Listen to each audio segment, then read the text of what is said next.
There's no image more emblematic of Berserk than the brand of sacrifice. The symbol, which is used to mark those present on an eclipse, is instantly recognizable even to non-Berserk fans.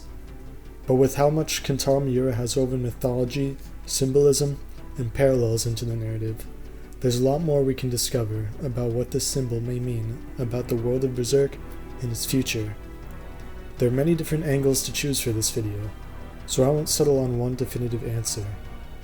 Instead, I'll just offer a few different responses to the question, what does the brand of sacrifice mean?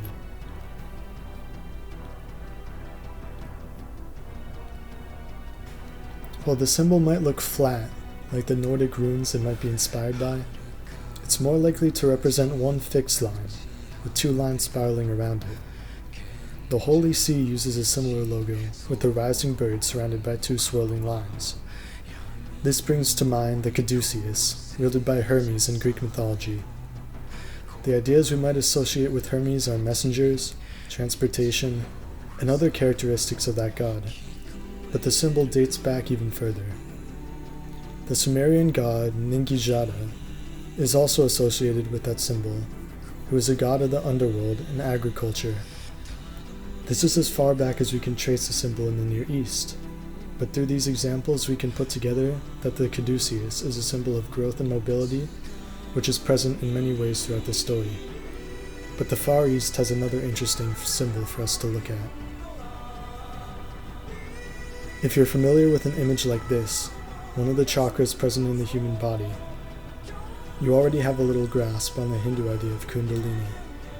The energies of the body are represented as a coiled snake, or two, which works its way up the spine until one reaches enlightenment. We already know that Miura is familiar with this concept, since a monster called Kundalini is present in the story. We can also look at the panel of the branded skulls to see the real location of the brand is on the third eye chakra, which represents ascension and new knowledge. But this raises another question. In both of these mythological and religious traditions, the symbol of intertwining snakes represents progress and ascension, especially the Kundalini.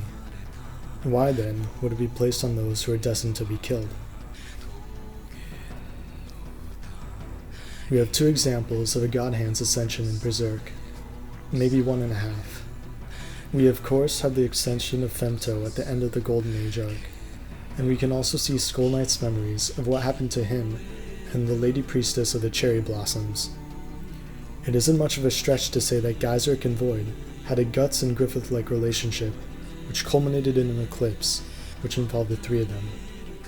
We can easily draw the parallels between the two instances as they relate to the symbol.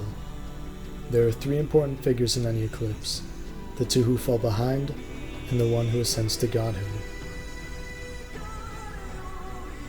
Fate is tough to nail down in Berserk.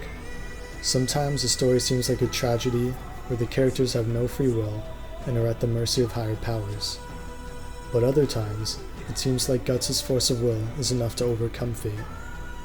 But the best answer to this is found when Flora talks to Skull Knight. Karma is a spiral, she says, and while events may repeat a certain amount, people have the opportunity to make different decisions and create their own path.